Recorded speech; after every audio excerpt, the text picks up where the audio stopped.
وَلَقَدْ يَسَّرْنَا الْقُرْآنَ لِلذِّكْرِ فَهَلْ مِن مُدَّكِرٍ۔ آج انشاءاللہ تعالی ہم سورہ آل عمران کی آیت نمبر 52 سے لے کر 54 تک پڑھتے ہیں اور اس کو سمجھنے کی کوشش کرتے ہیں۔ اعوذ باللہ من الشیطان الرجیم، بسم اللہ الرحمن الرحیم۔ فلما أحس عيسى منهم الكفر قال من أنصاري إلى الله قال الحواريون نحن أنصار الله آمنا بالله واشهد بأننا مسلمون۔ فلما پھر جب احس محسوس کیا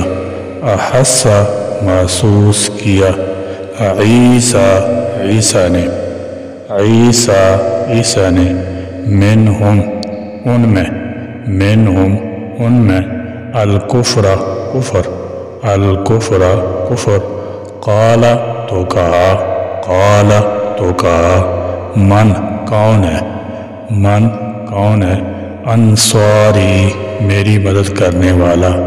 انصاری میری مدد کرنے والا الاللہ اللہ کے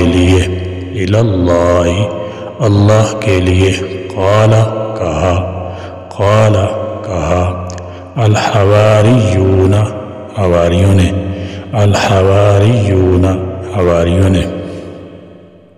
حضرت عیسیٰ علیہ السلام کے صحابہ کو حواری کہا جاتا ہے۔ حواری بمعنی انصار کے ہے اور حور سفیدی کو بھی کہتے ہیں، یعنی وہ چیز جو خالص ہو، اس لحاظ سے کہ وہ تبلیغ دین کا کام کرتے تھے نہایت مخلص ہو کر۔ ان کے بارے میں یہ لکھا گیا کہ وہ سمندر کے کنارے رہنے والے دھوبی تھے۔ اسی مناسبت سے آپ کے رفیقوں اور صحابیوں کا لقب ہی حواری پڑ گیا۔ نحن انصار اللہ کے دین کے مددگار، آمنا ہم ایمان لائے باللہ اللہ پر واشہد اور تم گواہ رہے بیاننا کے بے شک ہم مسلمون فرما بردار ہے۔ فرمایا فلما احس عیسیٰ منہم الکفر، جب عیسیٰ علیہ السلام نے ان لوگوں کی طرف سے کفر محسوس کیا، یہ لوگ آپ کے سخت مخالف تھے، آپ کو طرح طرح سے تکالیف پہنچاتے تھے۔ جب ان کی عداوت حد سے بڑھ گئی تو آپ نے فرمایا قال من انصاری الی اللہ، کون ہے جو میری مدد کرے اللہ کی راہ میں۔ بات فرماتے ہیں کہ چونکہ یہودیوں نے عیسیٰ کی بات نہ مانی، اس لیے آپ نے غیر بنی اسرائیل کے لوگوں سے خطاب کیا کہ مطلقاً میری مدد کرنے والا کون ہے۔ اس موقع پر قال الحواریون، حواریوں نے کہا نحن انصار اللہ، ہم اللہ کے مددگار ہیں۔ حواری وہ مخلص لوگ ہیں جو حضرت عیسیٰ علیہ السلام پر ایمان لائے تھے۔ یہ لوگ چونکہ عیسیٰ علیہ السلام کے ساتھ مخلص تھے، اس لیے ان کو حواری کہا گیا ہے۔ ان کی تعداد بعض مفسرین کرام کے نزدیک 12 ہے۔ حضرت عیسیٰ علیہ السلام انہیں مختلف مقامات پر تبلیغ کے لیے بھیجتے اور یہ اللہ تعالیٰ کا پیغام حضرت عیسیٰ علیہ السلام کے منشا کے مطابق لوگوں تک پہنچاتے۔ اللہ تعالیٰ کی مدد کرنا یہ ہے کہ اس کے دین و آئین اور پیغمبروں کی مدد کی جائے، جس طرح انصار مدینہ نے اپنے پیغمبر صلی اللہ علیہ وسلم اور دین حق کی مدد کر کے دکھلائی۔ بہرحال حواری مخلص دوست پر بولا جاتا ہے۔ یہ حواری توحید سے لبریز تھے اور ہر قسم کی کدورت سے پاک تھے۔ الغرض حواری نے کہا کہ ہم اللہ تعالیٰ کے مددگار ہیں، یعنی ہم اللہ کے دین کے مددگار ہیں، کیونکہ خود اللہ تعالیٰ کا فرمان ہے جو اللہ کے دین کی مدد کرتا ہے اللہ اس کی مدد کرتا ہے۔ اللہ کو اپنی مدد کی ضرورت نہیں ہے، وہ تو غنی ہے اور وہ خود ہر ایک کا مددگار ہے۔ اللہ کی مدد سے مراد اللہ کے دین، اللہ کی کتاب، اس کے نبی، اس کی شریعت اور عقیدہ حق کی مدد ہے۔ اللہ تعالیٰ کی دین کی اشاعت کے لیے تن من دھن کی بازی لگا دینا ہی اللہ کی مدد ہے۔ حواریوں نے اپنے اس دعویٰ کی تائید میں کہ ہم اللہ کے مددگار ہیں یہ بھی کہا آمنا باللہ، ہم اللہ تعالیٰ کی وحدانیت پر ایمان لائے، واشہد بأننا مسلمون، آپ بھی گواہ بن جائیں کہ ہم خدا تعالیٰ کی اطاعت فرمانبرداری کرنے والے ہیں۔ اس طرح حواریوں نے حضرت عیسیٰ علیہ السلام کو اپنے ایمان کا گواہ بنا لیا۔ اس آیت سے حضرات انبیاء علیہ السلام کے کردار پر بھی روشنی پڑتی ہے کہ وہ حالات کے بگاڑ اور قوم کی ہردرمی سے مایوس اور دل شکستہ نہیں ہوتے، بلکہ خدا تعالیٰ کی راہ میں وہ اپنی جدوجہد جاری رکھتے ہیں۔ اگر زور اور اثر رکھنے والے لوگ ان کا ساتھ نہیں دیتے تو وہ اپنے غریب، وفادار اور کمزور بے اثر ساتھیوں ہی کو لے کر اپنا سفر شروع کر دیتے ہیں۔ حالات کی تاریکی ان کے اندر روشنی اور قوم کی بے مہری ان کے اندر مزید قوت اور عزم پیدا کرتی ہے۔ ربنا آمنا بما انزلت واتبعنا الرسول فاكتبنا مع الشاہدین۔ ربنا اے ہمارے رب، ربنا اے ہمارے رب، آمنا ہم ایمان لائے، آمنا ہم ایمان لائے، بما اس چیز کے ساتھ جو، بما اس چیز کے ساتھ جو انزلتا تو نے نازل کی، انزلتا تو نے نازل کی، واتبعنا اور ہم نے اتباع کیا، واتبعنا اور ہم نے اتباع کیا، الرسول رسول کا، الرسول رسول کا، فاکتبنا چنانچہ تم ہمیں لکھ لے، فاکتبنا چنانچہ تم ہمیں لکھ لے، مع الشاہدین گواہی دینے والوں کے ساتھ، مع الشاہدین گواہی دینے والوں کے ساتھ۔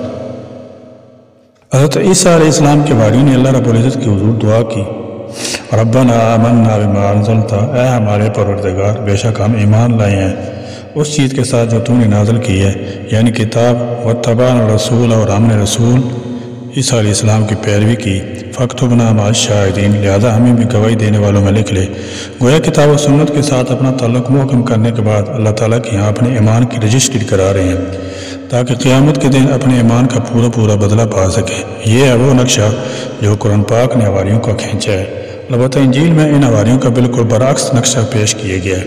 اس سے تو حواریوں کا ایمان بھی ثابت نہیں ہوتا۔ یہ حواریوں کا قصور نہیں بلکہ ان یہودیوں کی تعریف کا نتیجہ ہے جن کے ہاتھ میں تورات اور انجیل گئی۔ یہ دونوں کتابیں تحریفات سے پر ہیں۔ خود عیسائی پادریوں کا بیان ہے کہ انجیل میں 3000 غلطیاں موجود ہیں۔ تعریف شدہ تورات میں انبیاء علیہ السلام سے بڑی غلط باتیں منسوب کی گئی ہیں، حتیٰ کہ کفر و شرک اور بے حیائی تک ان سے منسوب ہے۔ اس طرح انہوں نے خدا کی کتابوں میں رد و بدل کر دیا ہے۔ خود ان کی اپنی ذہنیت اس قدر بگڑ چکی ہے، مفسد اور سائسی ذہن رکھتے ہیں اور ہمیشہ بنی نوع انسان کی برائی کی تدبیریں سوچنے والے ہیں۔ وہ چاہتے ہیں کہ تمام لوگ ان کے دام فریب میں پھنس جائیں اور پھر وہ انہیں جس طرح چاہیں گمراہ کرتے رہیں۔ یہ کم وقت ایسی سکیمیں اور منصوبے تیار کرتے ہیں جن کے نتائج سینکڑوں بلکہ ہزاروں سال بعد سامنے آئیں۔ اس آیت سے معلوم ہوا کہ اسلام کے تقاضوں میں سے یہ ہے کہ خدا پر صدق دل سے ایمان لایا جائے، اس کے جملہ حکام کی بے چون چراں پیروی کی جائے، جو کچھ اس نے اتارا اس کو مانا جائے، اس کے بھیجے ہوئے رسول کی پیروی کی جائے اور قول عمل سے، زندگی اور موت سے اس حق کی شہادت دی جائے جس کا خدا نے امین بنایا ہے۔ یہی وہ شہادت ہے جو اگر جان دے کر بھی دی جائے تو اصل شہادت کا درجہ حاصل کرتی ہے۔ یہ بات بھی یاد رکھیے کہ حواریین نے سیدنا مسیح کو جس چیز پر خاص طور پر گواہ ٹھہرایا ہے وہ اپنا مسلم ہونا ہے۔ اس سے یہ بات نکلتی ہے کہ حواریین کے ذہن میں صرف اسلام اور مسلم کا تصور تھا، نصارہ اور نصرانیت کا کوئی تصور نہیں تھا۔ وَمَكَرُوا وَمَكَرَ اللَّهُ وَاللَّهُ خَيْرُ الْمَاكِرِينَ۔ وَمَكَرُوا اور انہوں نے تدبیر کی، وَمَكَرُوا اور انہوں نے تدبیر کی۔ مکر کے معنی ہے کسی کو نقصان پہنچانے کے لیے کوئی مخفی تدبیر کرنا۔ اس میں مذمت کا پہلو یہاں سے پیدا ہوا کہ مخفی تدابیر کا استعمال آدمی کی کمزوری کی دلیل ہے۔ خفیہ تدبیر بعض حالات میں کسی مکر کرنے والے کے مکر کے طور یا اس کے جواب کے طور پر، سزا کے طور پر بھی استعمال کرنی پڑتی ہے۔ وَمَكَرَ اللَّهُ اور اللہ نے بھی تدبیر کی، وَمَكَرَ اللَّهُ اور اللہ نے بھی تدبیر کی، وَاللَّهُ اور اللہ، وَاللَّهُ اور اللہ، خیر بہتر ہے، خیر بہتر ہے، الماکرین سب تدبیر کرنے والوں سے، الماکرین سب تدبیر کرنے والوں سے۔ یہاں جس مکر کی نسبت اللہ تعالیٰ جل شانہ کی طرف کی گئی ہے اس سے مراد یہی مکر ہے جو حق کے دشمنوں کی سازشوں کے توڑ یا ان کی سرکوبی کے لیے اللہ تعالیٰ اختیار فرماتا ہے۔ یہ تدبیریں ایسی تیر بدف ہوتی ہیں کہ دشمنوں کے چھکے چھوٹ جاتے ہیں اور ساتھ ہی ان سے خلق خدا کو بے شمار برکتیں بھی حاصل ہوتی ہیں۔ شام و فلسطین کے یہودی شاہ روم کی عملداری میں تھے، تاہم انہیں مقامی طور پر کچھ آزادی بھی حاصل تھی، بالکل ایسی جیسے کسی وفاق میں صوبوں کو صوبائی معاملات میں قدر خود مختاری ہوتی ہے۔ حضرت عیسیٰ علیہ السلام ان بدبختوں کی برائیوں کی نشاندہی کرتے تھے جس کی وجہ سے یہ ان کے مخالف ہو گئے تھے، آپ کو گالیاں دیتے، پتھر مارتے، آپ کے خلاف غلط پروپیگنڈا کرتے، ان کے خلاف سازشیں کرتے، غرضے کہ آپ کی اعزاز رسانی کا کوئی موقع ہاتھ سے نہ جانے دیتے، اور کہتے تھے کہ یہ شخص تورات کا انکار کر کے دین کو بگاڑ رہا ہے، آپ پر ملحد ہونے کا الزام لگائے گا اور آپ کے لیے سزائے موت کا مطالبہ کیا گیا۔ بہرحال انہوں نے ایک مخفی تدبیر کی کہ حضرت عیسیٰ کو عدالت میں پیش کر کے آپ کو سزائے موت دلائیں۔ اس زمانے میں آپ کو ایک مکان میں بند کر دیا گیا تاکہ آپ ان کی گرفت سے نہ نکل سکیں۔ آپ کے خلاف اسی سازش کا تذکرہ کرتے ہوئے اللہ تعالیٰ نے فرمایا مکروا، اور انہوں نے خفیہ تدبیر کی۔ بعض اوقات لفظ مکر سے غلط فہمی ہوتی ہے، اردو اور پنجابی میں مکر سے مراد فریب اور دھوکہ ہے، جبکہ عربی زبان میں یہ لفظ خفیہ تدبیر کرنے کے لیے بولا جاتا ہے۔ بہرحال یہودی نے خفیہ تدبیر کی کہ کسی طرح حضرت عیسیٰ علیہ السلام کو قتل کرا دیا جائے، اور ادھر اللہ تعالیٰ آپ کی حفاظت کرنا چاہتا تھا۔ اللہ تعالیٰ کی اسی منشا کے متعلق فرمایا وَمَكَرَ اللَّهُ، اور اللہ نے بھی خفیہ تدبیر کی، وہ اپنے بندے کو یہودیوں کے ناپاک ہاتھوں سے محفوظ کرنا چاہتا تھا۔ چنانچہ اللہ تعالیٰ جل شانہ نے آپ کو جس طرح آسمانوں پر اٹھا لیا، اس کا ذکر آگے آئے گا انشاءاللہ تعالیٰ۔ فرمایا واللہ خیر الماکرین، اور اللہ سب سے بہتر تدبیر کرنے والا ہے۔ چنانچہ اللہ تعالیٰ جل شانہ کی تدبیر کامیاب ہوئی، اللہ نے انہیں وہاں سے صحیح سلامت نکال لیا اور یہودی اپنی سازش میں کامیاب نہ ہو سکے۔ یا اللہ، یہ ملعون قوم یہود جو آپ کے پیغمبروں کی دشمن و قاتل رہی ہے اور جو اب بھی علیہ السلام سے برسر پیکار ہے، اے اللہ اس ملعون قوم کے خاتمے کے دن نزدیک کر دے اور دنیا سے ان کو پوری طرح مٹا دیے جانے کا وقت قریب کر دے۔ اے اللہ علیہ السلام کو ایمان اسلام کی برکت سے دشمنان دین پر غلبہ نصیب فرما دے اور دشمنان دین کی قوتوں کو پاش پاش فرما دے۔ یا اللہ، ہم نے اپنی بدعمالیوں کی بدولت خود بھی اپنے آپ کو رسوا کیا اور اسلام کو بھی بدنام کیا۔ یا اللہ، ہم کو اپنی طرف رجوع کرنے کی توفیق نصیب فرما دے اور ظاہراً باطناً ہم کو اسلام کا اتباع کامل نصیب فرما دے اور اسلام کی برکت سے اہل اسلام کو غالب اور دشمنان دین کو مغلوب فرما۔ آمین یا رب العالمین، وآخر دعوانا الحمد للہ رب العالمین۔